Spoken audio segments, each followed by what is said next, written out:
Welcome to Zuzi's Wonder World. அப்பாவி காகமும் குள்ள நரியும். அது ஒரு அழகான பொன் மாலை பொழுது. அந்த கிராமத்தில் வாழ்ந்து வந்த பாட்டி வழக்கம் போல வடை சுடத் தொடங்கினார். மாலையில் வடையுடன் தேநீரும் விற்பதே அவரது சிறிய கைத்தொழில்.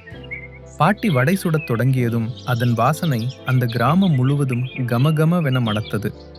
அந்த வாசனையை மணந்த காக்காவிற்கும் அந்த வடையை சாப்பிட ஆசை வந்தது. அருகிலிருந்த மரத்தில் வந்தமர்ந்த காகத்தை பார்த்த பாட்டி தன் முன்னோர்களுக்கு படைப்பதாக எண்ணி கா கா என்று கூப்பிட்டு முதல் வடையை அதற்கு வைத்தார். அதை பார்த்த நாயும் ஓடிவர காகம் வடையை தூக்கி கொண்டு வேகமாக பறந்து சென்றது. ஒரு வழியாக அந்த கிராமத்தின் அருகிலுள்ள காட்டின் ஒரு பெரிய மரத்தில் பறந்து வந்து அமர்ந்தது. ஆஹா, இனி ஒருவரும் என்னை விரட்டி கொண்டு இங்கே வரமாட்டார்கள். நான் இந்த முறுமுறு வடையை இப்போதே சாப்பிடப் போறேன் என்று காகம் வடையை சாப்பிட தயாரானது. அப்போது அந்த வழியாக உணவு தேடி வந்த நரிக்கும் அந்த வடையின் வாசனை தெரிந்தது. என்ன ஒரு வாசம்! நிச்சயம் சுவையான உணவாகத்தான் இருக்கும் என எண்ணி மேலே பார்த்தது. அதற்கு காகத்தின் வாயில் இருந்த வடை கண்ணில் பட்டது. அந்த வடையை எப்படியாவது நான் சாப்பிட வேண்டும் என்று நரி யோசித்தது. அதற்கு ஒரு யோசனை வந்தது. காக்கையாரே காக்கையாரே, நீ எவ்வளவு அழகு என்று இனிமையாக பேசத் தொடங்கியது நரி. அதுவும் இந்த மாலை வேளையில் உன் இறகுகள் பொன் போல ஒளிர்கின்றன. காட்டிலேயே நீதான் மிகவும் அழகான பறவை. காகம் மகிழ்ந்தது. அதனிடம் எவரும் இதுபோல் அழகிய வார்த்தைகள் சொன்னது இல்லை. எல்லோரும் அதனை சீ காக்கா ஓடு என்று விரட்டியே பழக்கப்பட்டதால் முதலாக நரி இப்படி சொல்வது ஆச்சரியமாக இருந்தது. நரி மீண்டும் சொன்னது, நீ பார்க்க எவ்வளவு அழகாயிருக்கிறாய். உன் குரலும் நிச்சயமாக இனிமையாகத்தான் இருக்கும். நான் உன் குரலை கேட்டதில்லை. நீ ஒருமுறை பாடினால் நான் அந்த இனிய குரலை ஒருமுறை கேட்டுவிடுவேன் என்று மிகவும் இனிமையாக தாழ்மையுடன் கேட்டது. நரியின் வார்த்தைகளை கேட்டு காகத்தின் மனம் குளிர்ந்தது. நான் பாடினால் இந்த நரி நிச்சயம் என்னை பாராட்டும் என்று நினைத்தது. அது பாடுவதற்காக வாயை திறந்தது. கா கா தடக்! வடை கீழே விழுந்தது. நரி வடையை கவ்விக்கொண்டு காட்டிற்குள் ஓடியது. அப்போதுதான் நரியின் தந்திரமான பேச்சு காகத்திற்கு புரிந்தது. பாராட்டும் இனிய வார்த்தைகளும் எப்போதும் உண்மையாக இருக்காது என்பதை காகம் அன்று கற்றுக்கொண்டது. எப்போதும் நினைவில் வையுங்கள், இனிமையான வார்த்தைகளும் புகழ்ச்சியும் எப்போதும் உண்மையாக இருக்காது. சோம்பேறி வெட்டுக்கிளியும் சுறுசுறுப்பான எறும்பும். ஒரு இதமான காலை பொழுதில் அழகிய பச்சை புல்வெளியில் ஒரு வெட்டுக்கிளி ஆடிப்பாடி மகிழ்ச்சியாக இருந்தது. அது ஒரு இலையை பிடில் போல பிடித்து கொண்டு லா லா லா, இது ஒரு இளங்காலை பொழுது, வாழ்வே சுகம், வேலை எதுக்கு, பாடலே போதும், ஆடலாம் வாருங்கள் என்று மகிழ்ச்சியாக பாடியது. அதற்கு பக்கத்தில் ஒரு சிறிய எறும்பு உணவை தூக்கிக் கொண்டு தனது புற்றுக்குள் செல்வதும் பின் மீண்டும் உணவு தேடிப் போவதும் என சுறுசுறுப்பாக வேலை செய்து கொண்டிருந்தது. என்ன சின்ன எறும்பே என்று சிரித்தவாறு வெட்டுக்கிளி கேட்டது. நீ ஏன் இவ்வளவு வேலை செய்கிறாய்? வா, நாம் இருவரும் சேர்ந்து ஆடிப்பாடி சந்தோஷமாக இருக்கலாம். எறும்பு மெதுவாகச் சிரித்தது. வெட்டுக்கிளியே, எனக்கும் ஆடிப்பாட பிடிக்கும்தான். ஆனால் மழைக்காலம் வரப்போகுது. அதற்கு முன் நிறைய உணவு சேமித்து வைக்க வேண்டும் என்றது. வெட்டுக்கிளி சிரித்தது. அதுக்கு இன்னும் நிறைய நாள் இருக்கும். இப்பவே எதுக்கு சிரமம்? இந்த இதமான காலையை ரசித்து மகிழலாமே என்றது.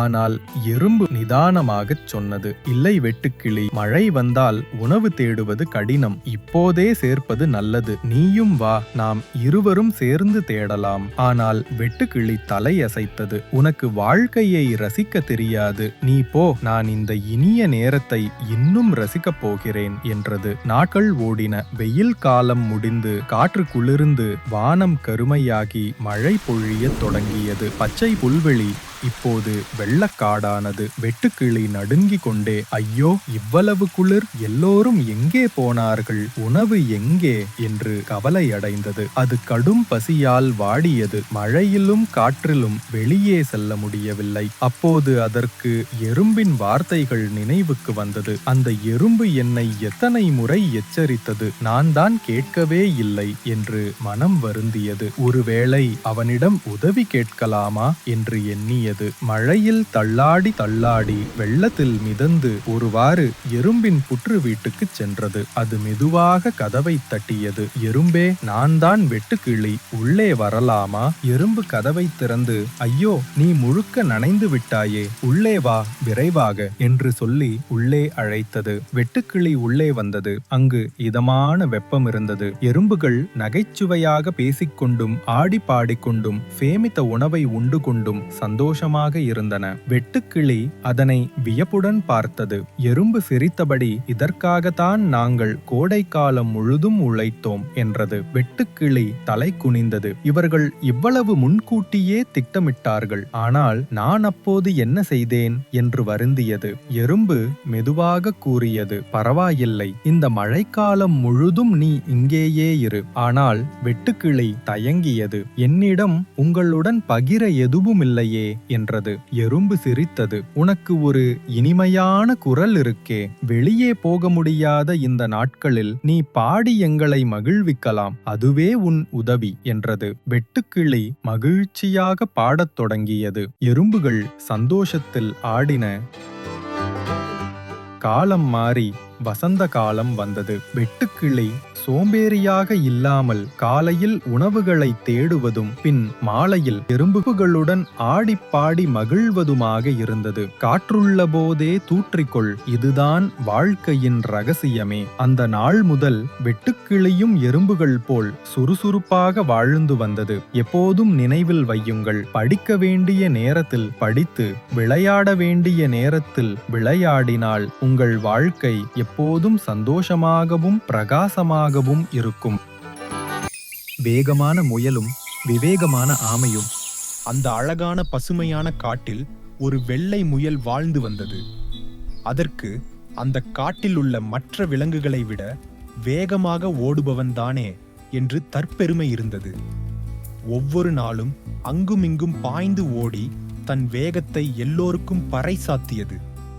என்னை பார், நான் தான் காட்டிலேயே வேகமாக ஓடுபவன் என்று மற்ற விலங்குகளுக்கு பெருமையாகச் சொல்லி அவர்களின் வேகத்தை கேலி செய்தது.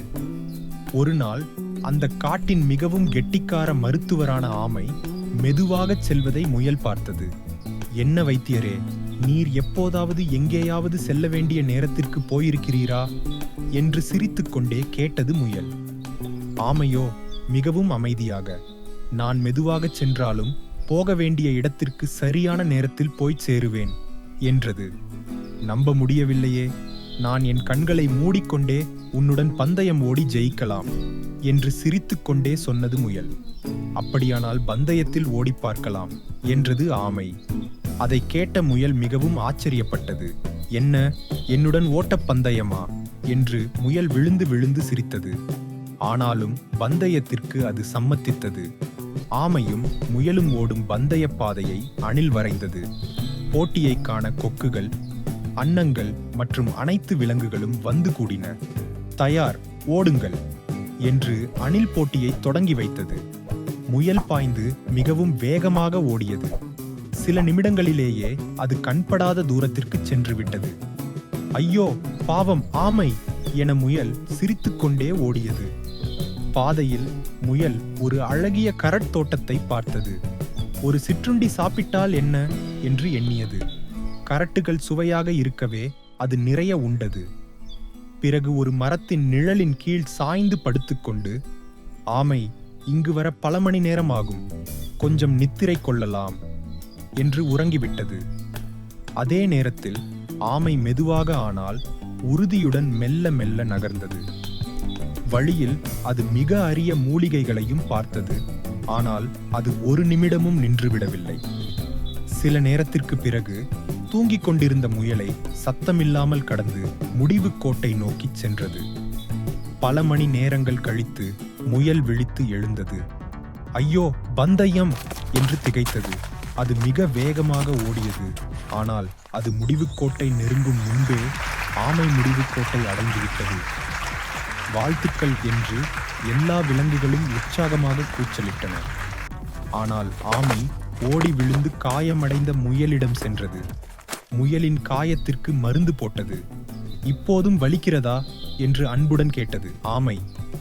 முயல் அவமானத்தால் தலை குனிந்தது. உங்களை இழிவாக பேசியதற்காக என்னை மன்னியுங்கள் என்று தாழ்மையுடன் கேட்டது. ஆமை சிரித்தது. பரவாயில்லை, நீ என்னை விட வேகமாக ஓடுவாய் என்று எல்லோருக்கும் தெரியும்.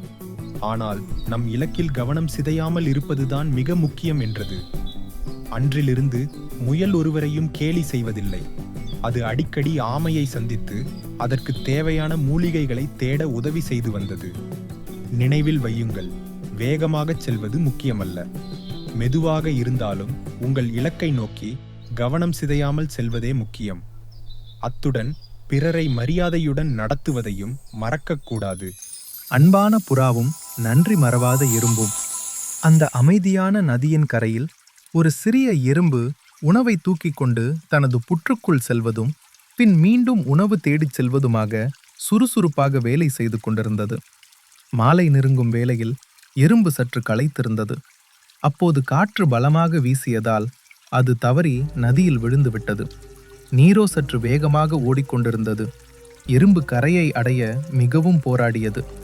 அதே நேரத்தில் நதிக்கரையில் உள்ள ஒரு மரத்தில் வாழ்ந்த அந்த அழகிய புறா கீழே பார்த்தபோது நீரில் மிதந்து கரையை சேர துடித்து கொண்டிருந்த எறும்பை கண்டது.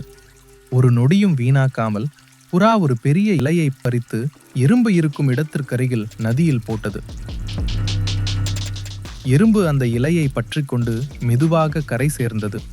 மேலே பார்த்து, என்னை காப்பாற்றியதற்கு நன்றி, உங்கள் உதவியை நான் ஒருபோதும் மறக்க மாட்டேன் என்று சொன்னது.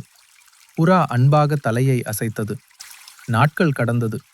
ஒரு நாள் காலை பொழுதில் புறா அதே மரத்தில் அமர்ந்து அமைதியான நதியை ரசித்து பார்த்து கொண்டிருந்தது. அப்போது அங்கு வந்த ஒரு வேட்டைக்காரன் புறாவை நோக்கி தனது துப்பாக்கியை எடுத்து குறிவைத்தான். அதை அருகில் உணவு தேடிக் கொண்டிருந்த எறும்பு கண்டது. ஐயோ, புறாவிற்கு ஆபத்து என்று அது தயக்கமே இல்லாமல் உடனே வேட்டைக்காரன் காலில் ஏறி கடித்தது. ஆ என்று வேட்டைக்காரன் கத்தினான். எறும்பு கடித்ததால் அவன் குறி தவறி போனது. அந்த சத்தத்தை கேட்ட புறா திரும்பி பார்த்தது. வேட்டைக்காரனை கண்டதும் உடனே பறந்து தூரம் சென்று விட்டது. ஆபத்து இல்லை என உணர்ந்து திரும்பி வந்த புறா எறும்பை பார்த்து, எறும்பே, நீதான் இன்று என்னை காப்பாற்றினாய், மிக்க நன்றி என்றது. எறும்பு சிரித்துக்கொண்டு, நீ நல்லது செய்தாய், அது இன்று உன்னிடமே திரும்பி வந்து விட்டது என்று சொன்னது. எப்போதும் நினைவில் வைத்துக் கொள்ளுங்கள், இன்று நீங்கள் செய்யும் உதவி அது சிறியதாகவே இருந்தாலும் ஒரு நாள் அது பல மடங்கு நன்மையாக உங்களுக்கு திரும்பி வரும்.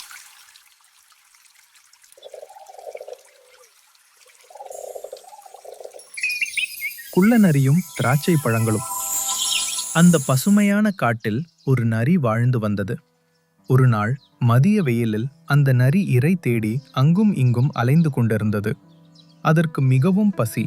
அதன் வயிறு குறு குறு என்று சத்தம் போட்டது. அன்று காலையிலிருந்து உணவு தேடியும் அதற்கு எதுவும் கிடைக்கவில்லை. பெரிய முயலும் கிடைக்கவில்லை, சிறிய பழமும் கிடைக்கவில்லை. காட்டின் அருகில் இருந்த ஒரு சிறிய கிராமத்தின் அருகில் வந்தபோது நரி ஒரு திராட்சை தோட்டத்தை பார்த்தது. அங்கே இருந்த உயரமான திராட்சை பந்தலில் செழித்து வளர்ந்த கொடிகளிலிருந்து பெரிய பெரிய ஊதா நிற திராட்சை பழங்கள் குலை குலையாக தொங்கிக் கொண்டிருந்தன. அவை குண்டு குண்டாக, சதை பற்றாக, மிகவும் சுவையாக தோன்றின. வெயில் பட்டதால் அவை சிறிய ரத்தினங்கள் போலவே பிரகாசித்தன. நரியின் வாயில் நீர் ஊறியது. ஆஹா, எனக்கு இப்போதே இந்த பழங்களை சாப்பிட வேண்டும் என்று நாவை நக்கியது. பார்க்கவே நாவூறுதே, கண்டிப்பாக மிகவும் இனிப்பான பழங்களாகத்தான் இருக்கும். உயரத்தில் இருந்த திராட்சை பழங்களை பறிக்கும் நோக்குடன் அது மேல் நோக்கி துள்ளி பாய்ந்தது. ஆனால் அதன் வாய்க்கு அந்த பழங்கள் எட்டவில்லை. கொஞ்சம் பின்னால் சென்று மீண்டும் உயர துள்ளி பாய்ந்தது. அதற்கு இன்னும் பழங்கள் எட்டவில்லை. இன்னும் தூரம் பின்னால் சென்று மீண்டும் முயன்றது. 1, 2, 3. இந்த முறை கொஞ்சம் உயரமாக பாய்ந்தது. ஆனால் திராட்சை பழங்களை தொட்டு கூட பார்க்க முடியவில்லை. தரையில் தட் என விழுந்தது. நரி மிகவும் களைத்து போனது. வெயில் இன்னும் சூடாகியது. நரிக்கு களைப்பும் தாகமும் ஏற்பட்டு அதன் நாக்கு வெளியே தொங்கியது. கால் வலி அதிகரித்தது. ஆனாலும் அது விடவில்லை. நான் ஒரு புத்திசாலி நரி, என்னால் இதை செய்ய முடியும் என்று தன்னைத்தானே தட்டி கொடுத்தது. இப்போது நரி ஒரு கல்லின் மீது ஏறி நின்று உயரமாக பாய முயன்றது. ஆனால் அது மீண்டும் கீழே விழுந்தது. பலமுறை முயன்று களைத்த நரி ஒரு நிமிடம் அமைதியாக நின்றது. அது ஏக்கத்துடன் மேலே பார்த்தது. திராட்சை பழங்கள் அமைதியாக அங்கே தொங்கிக் கொண்டே இருந்தன, நரியை கேலி செய்வது போல். நரி மெதுவாக சிரித்தது. சரி, இன்று என்னால் முடியவில்லை. ஆனால் நான் இன்னும் வலிமையானவனாக வளர்ந்து இன்னொரு நாளில் மீண்டும் வந்து முயற்சிப்பேன். அப்போது இந்த திராட்சை பழங்கள் முழுமையாக பழுத்து இன்னும் ருசியாக இருக்கும். திராட்சை பழங்கள் காற்றில் மெதுவாக அசைந்தன, நரியின் வார்த்தையை ஆமோதிப்பது போல. நரி புது உற்சாகத்துடன் மீண்டும் காட்டை நோக்கி நடந்தது. இன்று அது தோல்வியடைந்தாலும் அது தன் நம்பிக்கையை இழக்கவில்லை. இன்னொரு நாளில் நல்ல சக்தியுடன் அந்த நரி மீண்டும் வரும். பசியுடன் அல்ல, நம்பிக்கையுடன். எப்போதும் நினைவில் வைத்துக் கொள்ளுங்கள், இன்று நீங்கள் தோற்றாலும் நாளை நீங்கள் வெற்றி பெறலாம். தன்னம்பிக்கையை ஒருபோதும் கைவிடாதீர்கள். ஒவ்வொரு தோல்வியும் உங்களை வளரச் செய்கிறது, வலிமையாக்கிறது, புதியதை கற்றுக் கொடுக்கிறது. ஒரு நாள் சரியான நேரத்தில் உங்கள் திராட்சை பழங்கள், அதாவது உங்கள் கனவுகள், நிச்சயம் உங்கள் கைக்கு எட்டும். புத்திசாலி ஆமையும் 2 கொக்குகளும். பல வருடங்களுக்கு முன் அந்த அற்புதங்கள் நிறைந்த காட்டில் சூரிய ஒளியில் பொன் போல் மின்னும் ஒரு தங்க நதி இருந்தது. அந்த நதி அதைச் சுற்றியுள்ள இடத்தையும் பசுமையாக வைத்திருந்தது. அந்த நதிக்கரையில் ஒரு கெட்டிக்கார ஆமையும் 2 அழகான கொக்குகளும் நட்பாக வாழ்ந்து வந்தன. அப்போது ஒரு வருடம் வானத்தில் மேகங்கள் வரவில்லை, நிலம் வாடியது. ஒரு கடுமையான வறட்சி அந்த நிலத்தை தாக்கியது. தங்க நதியும் வற்றத் தொடங்கியது. கொக்குகள் கவலையில் உறைந்தன. நாம் வேறு நீர் உள்ள இடத்திற்கு செல்ல வேண்டிய நேரம் வந்துவிட்டது என்று கூறின. அதைக் கேட்ட ஆமை திடுக்கிட்டது. நானும் உங்களுடன் வரலாமா என்று கேட்டது. கொக்குகள் மறுப்பாக தலையசைத்தன. உன்னால் எங்களைப் போல பறக்க முடியாது, அது மிகவும் கடினம். ஆமை மிகவும் நொந்து போனது. நான் இங்கேயே தொடர்ந்து இருக்க முடியாது, என்ன செய்வது என்று சிந்திக்கத் தொடங்கியது. அன்றிரவு கொக்குகளும் யோசித்தன. அவைகளுக்கும் ஆமையை தனியே விட்டுச் செல்ல விருப்பமில்லை. நாளும் விடிந்தது. கொக்குகள் ஒரு யோசனையுடன் ஆமையிடம் வந்தன. நாங்கள் ஒரு திட்டம் வைத்திருக்கிறோம் என்றன. ஆனால் நீ ஒரு வாக்கு தர வேண்டும். என்ன நடந்தாலும் உன் வாயை திறக்கக்கூடாது. நீ அந்த வாக்குறுதியை தந்தால் மட்டுமே நாம் உன்னை எங்களுடன் கூட்டிச் செல்லுவோம் என்றன. ஆமையும் சற்றும் தயங்காமல் உடனே சரி என்றது. உடனே கொக்குகள் ஒரு வலுவான தடியின் 2 பக்கத்தையும் தங்களது சொண்டுகளில் இறுகப் பிடித்தன. ஆமையை அந்த தடியின் நடுவில் கவ்வி பிடிக்கச் சொல்ல ஆமையும் அவ்வாறே செய்தது. கொக்குகள் தடியுடன் ஆமையையும் தூக்கிக் கொண்டு மெல்ல மெல்ல உயர பறக்கத் தொடங்கின. ஆமைக்கு இந்த உலகத்தை மேலிருந்து பார்ப்பது புதிது. அது அற்புதமாகவும் அழகான அனுபவமாக இருந்தது. ஒரு கிராமத்தின் மேலாக பறக்கும் போது மக்கள் அந்த புதினத்தை பார்த்து சிரித்தனர். அந்த ஆமை பறக்கிறதா? இல்லை, அது தொங்குது என்று சிரித்தார்கள்.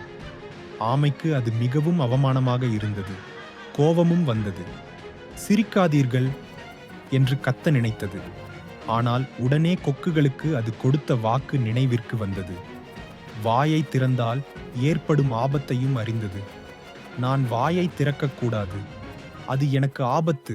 ஆமை தடியை இன்னும் இறுக்கமாக பிடித்து கொண்டது. அதனால் ஏற்பட்ட வலியையும் பொறுத்து கொண்டது. அவமானமாக இருந்தாலும் அது வாயை திறப்பதில்லை என்று உறுதி கொண்டது. நீண்ட பயணத்திற்கு பின் அவர்கள் ஒரு அமைதியான வனத்தை அடைந்தனர்.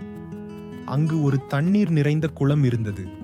கொக்குகள் ஆமையுடன் மெதுவாக தரையில் இறங்கின. ஆமைக்கு கண்ணீர் வழிந்தது. நன்றி, நீங்கள் எனக்கு புதிய வாழ்க்கையை தந்தீர்கள் என்றது. அந்த நாளிலிருந்து அந்த வனம்தான் ஆமையின் புதிய வீடு ஆனது. உண்மையான அறிவு என்பது எப்போது பேச வேண்டும், எப்போது மௌனமாக இருக்க வேண்டும் என்பதை அறிதல்தான்.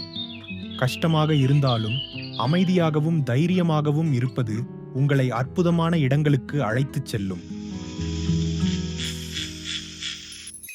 புத்திசாலி சேவலும் வீரமான நாயும். அந்த அழகான சிறிய பண்ணையில் ஒரு நாயும் ஒரு சேவலும் மிக நல்ல நண்பர்களாக வாழ்ந்து வந்தன. ஒவ்வொரு காலையிலும் சேவல் பெருமையாக கொக்கரக்கோ என கூவி எல்லோரையும் எழுப்புவதும், அதை கேட்டு நாய் மகிழ்ச்சியாக வல்வல் என குரைப்பதையும் வழக்கமாக கொண்டிருந்தன. அவை இரண்டும் பண்ணையில் சுற்றி திரிந்து விளையாடி கோழிகளையும் வயலையும் காத்து அந்த பண்ணையாருக்கு உதவி வந்தன. ஆனால் சேவல் பண்ணையின் பக்கத்தில் இருக்கும் காட்டை தினமும் ஏக்கமாக பார்த்து அந்த அழகான காட்டுக்குள் என்ன இருக்கும் என சிந்தனையில் ஆழ்ந்தது. அதை ஒரு நாள் தன் நண்பனிடமும் கேட்டது. அதற்கு நாயோ, அங்கே நிறைய ஆபத்தான விலங்குகள் இருக்கலாம் என்றது. எனக்கு அந்த காட்டை சுற்றி பார்க்க வேண்டும் என்று நீண்ட நாளாக ஆசை. நாம் இருவரும் அந்த காட்டை சுற்றி பார்த்துவிட்டு வருவோமா?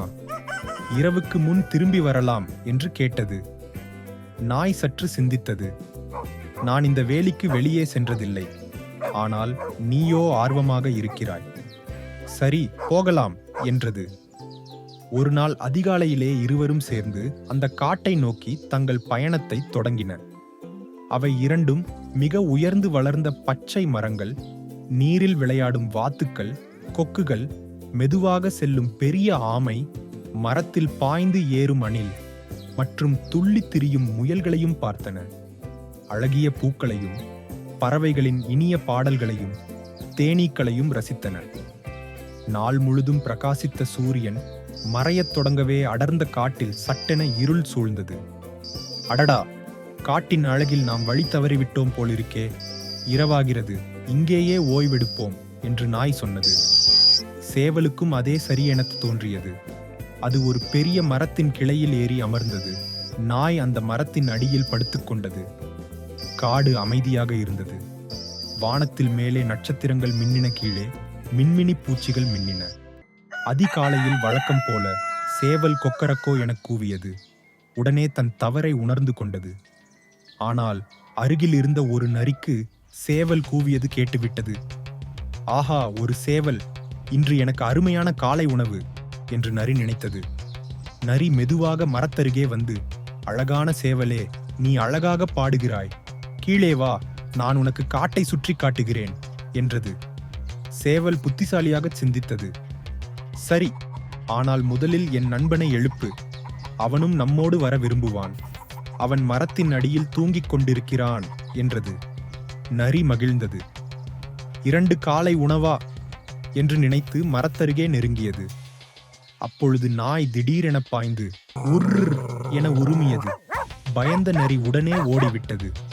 இன்று நரிக்கு நல்ல பாடம் கிடைத்து விட்டது என்று சேவல் சொன்னது. நாய் வாலை ஆட்டியது. இருவரும் தங்கள் நட்பில் பெருமைப்பட்டனர். தாமதித்தால் ஏற்படும் ஆபத்தை அறிந்ததால் அவை இரண்டும் விரைவாக பண்ணைக்கு திரும்பின. அந்த நாளுக்குப் பிறகு சேவல் மீண்டும் ஒருபோதும் தனியாக காட்டுக்குச் செல்ல நினைக்கவில்லை. ஒரு சிறிய தவறும் பெரிய ஆபத்தை ஏற்படுத்தலாம். எப்போதும் புத்திசாலித்தனமாகவும் எச்சரிக்கையுடனும் இருங்கள். முக்கியமாக உண்மையான நண்பர்கள் ஆபத்தில் கூட உங்களை ஒருபோதும் விட்டு செல்ல மாட்டார்கள். அழகான மயிலும் அறிவான கொக்கும். ஒரு அழகான பசுமை நிறைந்த காட்டின் நடுவே அமைதியான ஒரு நதியின் கரையில் ஒரு அழகிய மயில் வாழ்ந்து வந்தது. ஒவ்வொரு காலையும் அது தன் வண்ணத் தோகையை விரித்து ஆடி நதிநீரில் தன் பிம்பத்தை பார்த்து ரசித்தது. என்னை பாருங்கள், என் அழகை பாருங்கள் என்று பெருமையாகச் சொல்லி தன் அழகிய நீளமான தோகையை விரித்து ஆடியது. மற்ற பறவைகளும் அதை பார்த்து ரசித்தன. அதே நதிக்கரையில் ஒரு வெள்ளை கொக்கு ஒற்றை காலில் நின்று மீனை பிடிக்க பொறுமையாக காத்திருந்தது. அது மயிலின் ஆடலையும் பார்க்கவில்லை, அதன் தற்பெருமை பேச்சையும் கேட்கவில்லை. தான் உண்டு, தன் வேலையுண்டு என்று கால்களை மாற்றி மாற்றி வைத்து அமைதியாக மீனுக்காக காத்திருந்தது. இதை கண்ட மயிலுக்கு கோபம் வந்தது. கொக்கு தன்னை அலட்சியம் செய்வதாக எண்ணியது. ஏ கொக்கே, நான் ஆடுவதை பார்க்காமல் அங்கே என்ன செய்து கொண்டிருக்கிறாய் என்று கோபமாக கத்தியது. கொக்கு சாதாரணமாக, என் காலை உணவுக்காக காத்திருக்கிறேன் என்றது. இதை கேட்ட மற்ற பறவைகளும் விலங்குகளும் சிரித்தன. இதனால் மயில் மேலும் கோபமடைந்தது. உன் வெளிரிய இறக்கைகளை வைத்துக்கொண்டு நீ என்ன ஆடவா போகிறாய்? ஒற்றை காலில் தவமிருந்து மீன் பிடிக்கத்தானே உனக்கு தெரியும் என்று கொக்கை அவமதிக்க முயன்றது. ஆனால் கொக்கு மெதுவாக பதிலளித்தது. என் இறக்கைகள் அழகில்லாமல் இருக்கலாம், ஆனால் அவை நீண்ட நேரமும் அதிக உயரமும் பறக்கும் வலிமை கொண்டவை. மயில் உடனே பெருமையுடன் என்னாலும் பறக்க முடியும் என்றது. அதற்கு கொக்கு அமைதியாக உன்னால் சிறிய தூரம் மட்டுமே பறக்க முடியும் என்றது. அப்படியானால் ஒரு போட்டி வைத்துக் கொள்வோம். இந்த நதிக்கரையிலிருந்து அந்த அருவிக்கு சென்று முதலில் திரும்பி வருவது யார் என்று பார்ப்போமா என்று மயில் சவால் விட்டது. கொக்கும் மயிலுக்கு ஒரு பாடம் புகட்ட எண்ணி அந்த போட்டிக்கு ஒத்துக்கொண்டது. போட்டி தொடங்கியது. முதலில் மயில் வேகமாக பறந்தது. சூரிய ஒளியில் அதன் இறகுகள் மின்னின. ஆனால் மேலே மேலே பறந்தபோது அதன் நீளமான வால் கனமாகி இறக்கைகள் சோர்வடைந்தன. சிறிது நேரத்திலேயே மயில் மேலும் உயரம் பறக்க முடியாமல் ஒரு உயரமான மரக்கிளையில் அமர்ந்தது. அதே நேரத்தில் கொக்கு தன் நீளமான வலுவான இறக்கைகளை விரித்து அமைதியாகவும் சீராகவும் பறந்தது. அது அதிக உயரத்துக்கும் நீண்ட தூரத்துக்கும் சோர்வின்றி தொடர்ந்து பறந்தது. சிறிது நேரத்திற்கு பிறகு அருவியை அடைந்த கொக்கு மீண்டும் நதிக்கரைக்கு திரும்பி வந்தது. மயில் அருவியை அடைய முடியாமலே திரும்பி வந்தது. தலை குனிந்து, என் அழகு தரையில் மட்டும் மின்னுகிறது, அது வானில் உயர பயன்படவில்லை என்பதை இப்போது புரிந்து கொண்டேன் என்றது. கொக்கு புன்னகையுடன் சொன்னது, ஒவ்வொருவருக்கும் ஒரு திறமை உண்டு. எனக்கிருக்கும் திறமை உனக்கில்லை, உனக்கிருக்கும் அழகும் ஆற்றலும் எனக்கில்லை. ஆனால் நம் திறமையை எண்ணி பெருமைப்படுவதோ அகங்காரம் கொள்வதோ நம்மை ஒருபோதும் உயர்த்தாது. அது நம்மை கீழேதான் தள்ளும். அன்றிலிருந்து மயில் பெருமை பேசுவதை விட்டுவிட்டு மற்றவர்களின் திறமையை மதிக்க கற்றுக்கொண்டது. எப்போதும் நினைவில் வைத்துக் கொள்ளுங்கள், ஒவ்வொருவரும் தனித்துவமானவர்கள். தன் திறமையை பற்றி பெருமை பேசுபவர்களை விட தாழ்மையுடன் இருப்பவர்கள்தான் உண்மையில் அதிக உயரம் செல்வார்கள். தனிமையில் வாடும் வாத்துக் குஞ்சும் அதன் தைரியமான இதயமும். ஒரு அழகான பண்ணையில் அம்மா வாத்தும் அப்பா வாத்தும் அவற்றின் கூட்டில் ஆவலாக காத்திருந்தன. அந்த கூட்டில் சில சிறிய முட்டைகளும் ஒரு பெரிய முட்டையும் இருந்தது. முதலில் சிறிய முட்டைகளே பொரித்தன. மஞ்சள் நிறத்தில் அழகிய பஞ்சு போன்ற சிறிய வாத்து குஞ்சுகள் வெளியே வந்தன. பின்னர் அந்த பெரிய முட்டையிலிருந்து ஒரு பெரிய சத்தம் கேட்டது. அதிலிருந்து நீளமான கழுத்தும் கலைந்த இறகுகளும் கொண்ட ஒரு பெரிய சாம்பல் நிற வாத்து குஞ்சு வெளியே வந்தது. இது என்ன ஆச்சரியம் என அம்மா வாத்தும் அப்பா வாத்தும் குழப்பமடைந்தன. அந்த வாத்து குஞ்சுடன் மற்ற வாத்து குஞ்சுகள் விளையாட விரும்பவில்லை. இங்கிருந்து போய்விடு, நீ எங்களை மாதிரி இல்லை என்றன. பாவம், அந்த வாத்து குஞ்சும் மிகவும் கவலையாக அங்கிருந்து கோழிகள் உள்ள இடத்திற்கு சென்றது. நான் உங்களுடன் விளையாடலாமா என்று கேட்டது. இங்கிருந்து போய்விடு என்று கோழிகளும் கொக்கரித்தன. போய்விடு என்று மயில்களும் கலைத்தன. போய்விடு என்று வான்கோழிகளும் விரட்டின. போய்விடு என்று காகங்களும் கத்தின. ஒன்றுமே அந்த வாத்து குஞ்சுடன் விளையாட விரும்பவில்லை. அந்த வாத்து குஞ்சு கடைசியாக ஒரு பழைய உடைந்து போன குடிலுக்கு வந்து சேர்ந்தது. அங்கே அது தனியாக வசிக்க தொடங்கியது. குளிர்காலமும் வந்தது. அந்த வாத்து குஞ்சை தனிமையும் கடும் குளிரும் மிகவும் வாட்டி எடுத்தன. அதனால் அந்த வாத்து குஞ்சு மிகவும் சோர்ந்து போனது. இங்கு எனக்கு யாருமே இல்லை, இது என்னுடைய இடமும் இல்லை, எனக்கான ஒரு இடம் எங்கேயாவது இருக்கும் தானே, அதை நான் தானே தேட வேண்டும் என்று எண்ணியது. நாட்கள் செல்ல அதன் மன உறுதியும் கூடியது. இதுதான் சரியான நேரம் என்னுடைய புதிய வாழ்க்கையை தேடிச் செல்ல என்று அந்த குடிலை விட்டு வெளியே வந்தது. அந்த வாத்து குஞ்சு ஒரு அழகிய குளத்தில் இறங்கி தண்ணீரை குடிக்க குனிந்தது. அப்போது அதன் பிம்பத்தை நீரில் பார்த்து சொக்கி போனது. ஆஹா, எவ்வளவு அழகு! யார் இந்த அழகான பறவை என்று தன்னை அறியாமல் கேட்டது. அப்போது அதை கேட்ட அணில் கனிவாக சிரித்து கொண்டே, அது வேறு யாருமில்லை, நீதான், நீ ஒரு அழகான அன்னப்பறவை என்று சொன்னது. நானா? நான் ஒரு அன்னமா என்று வாத்து குஞ்சு திகைத்தது. ஆம், நீ என்னுடன் வந்தால் இங்குள்ள மற்ற அன்னப்பறவைகளையும் உனக்கு காட்டுவேன் என்றது. அணிலை பின்தொடர்ந்த அன்னம் அங்கேயுள்ள மற்ற அன்னப்பறவைகளையும் கண்டு குதூகலித்தது. மற்ற அன்னப்பறவைகளும் அந்த அழகிய அன்னத்தை அன்போடு அரவணைத்துக் கொண்டன. உண்மையில் அது வாத்து குஞ்சே இல்லை, அது ஒரு அழகிய அன்னம். இப்போதுதான் அது தன்னுடைய இடத்தை வந்து சேர்ந்தது. அது மட்டுமில்லை, அதற்கு ஒரு புதிய நட்பும் கிடைத்தது. அந்த நாடிலிருந்து அழகிய அன்னமும் அன்பான அணிலும் இணை பிரியாத நண்பர்களாகின. நீ வேறுபட்டவன் என்பதே உன் தனிச்சிறப்பாகும். நீ யார் என்பதை உலகம் அறியும் நாள் வரும். தன்னம்பிக்கை கைவிடாமல் உனக்கான பாதையை தேடிக்கொண்டிரு. ஒரு நாள் உலகமே உன்னை வியந்து பார்க்கும். ஏழை விறகு வெட்டியும் தங்க கோடாரியும். முன்னொரு காலத்தில் அடர்ந்த பச்சை காட்டுக்கும் அமைதியான ஒரு ஆற்றுக்கும் அருகில் இருந்த அந்த அழகிய கிராமத்தில் ஏழையானாலும் நேர்மையான ஒரு விறகு வெட்டி வாழ்ந்து வந்தான். ஒவ்வொரு நாளும் காலையில் சூரியன் உதிக்கும் முன் அவன் தனது பழைய கோடாரியை எடுத்துக்கொண்டு காட்டுக்குள் சென்று பறவைகளுடன் இனிமையாக பேசிக்கொண்டே காய்ந்த மரங்களை வெட்டுவது அவன் வழக்கம். அவன் கடுமையாக உழைத்தான். பகல் முழுவதும் விறகுகளை வெட்டி மாலையில் அதை விற்று கிடைக்கும் பணத்தில்தான் அவன் குடும்பம் பசியின்றி மகிழ்ச்சியுடன் வாழ்ந்து வந்தது. ஒரு நாள் வழக்கம் போல மதிய நேரத்தில் ஆற்றங்கரையோரத்தில் ஒரு மரத்தை வெட்டி கொண்டிருந்த போது அவனின் கோடாரி திடீரென கையிலிருந்து வழுக்கி ஆற்றில் விழுந்து விட்டது. அவன் உடனே ஆற்றில் இறங்கி அங்கும் இங்கும் தேடி பார்த்தான். ஆனால் கோடாரி கிடைக்கவில்லை. அது ஆற்றின் ஆழத்தில் மூழ்கிவிட்டது. களைத்து போய் ஆற்றங்கரையில் வந்து அமர்ந்த அவனுக்கு அழுகை வந்தது. இந்த கோடாரிதான் எனது ஒரே செல்வம். அதை வைத்துத்தான் என் குடும்பத்தை பசியில்லாமல் காத்து வந்தேன். இப்போது நான் என்ன செய்வேன்? என் கோடாரி இல்லாமல் என்னால் வேலை செய்ய முடியாதே என்று மனம் வருந்தினான். எந்தவித சலனமும் இல்லாமல் ஓடிக்கொண்டிருந்த ஆற்றை பார்த்தான். எல்லா உயிர்களையும் வாழ வைக்கும் தாயே, தயவு செய்து என் குடும்பத்தை வாழ வைக்கும் என் கோடாரியை திரும்பக் கொடு என்று மித உருக்கமாக கேட்டான். அப்போது ஒரு அற்புதம் நிகழ்ந்தது. ஆற்றிலிருந்து நீர் தேவதை வெளியே வந்தாள். விறகு வெட்டியே, நீ ஏன் என்னை அழைத்தாய் என்று மென்மையாக கேட்டாள். விறகு வெட்டி நடந்த அனைத்தையும் ஒன்றும் விடாமல் தேவதைக்கு சொன்னான். தேவதை ஆற்றுக்குள் மூழ்கி மின்னும் தங்க கோடாரியுடன் மேலே வந்தாள். இதுதானே உன் கோடாரி என்று கேட்டாள். விறகு வெட்டி மறுப்பாக தலையாட்டினான். இல்லையம்மா, அது எனது கோடாரி அல்ல. இது தங்கம் போல தெரிகிறது. என்னுடையது ஒரு சாதாரண இரும்பு கோடாரி. தேவதை சிரித்தாள். மீண்டும் ஆற்றுக்குள் சென்றாள். இம்முறை வெள்ளி கோடாரியுடன் திரும்பி வந்தாள். இதுவா உன்னுடையது என்று கேட்டாள். இல்லை என்று மீண்டும் தலையாட்டினான் விறகு வெட்டி. இதுவும் எனது கோடாரி அல்ல. எனது கோடாரி ஒரு பழைய இரும்பு கோடாரி.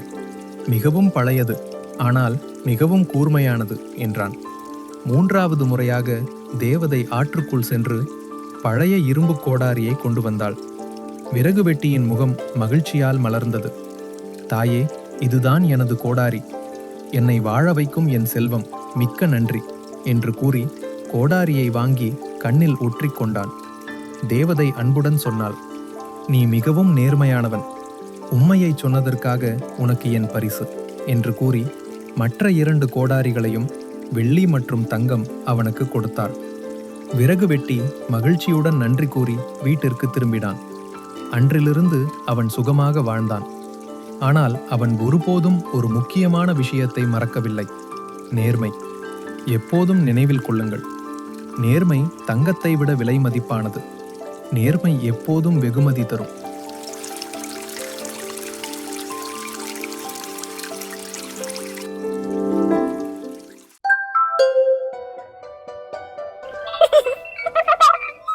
Subscribe for more.